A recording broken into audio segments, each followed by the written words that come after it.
উভতি চোৱা ধূলি অৰিবাতে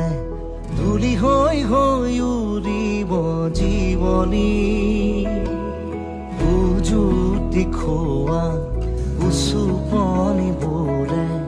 ছবি হৈ হৈ কবহি কাহিনী সময়ৰে সুতি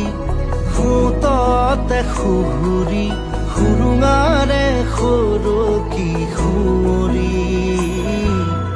উভতি চোৱা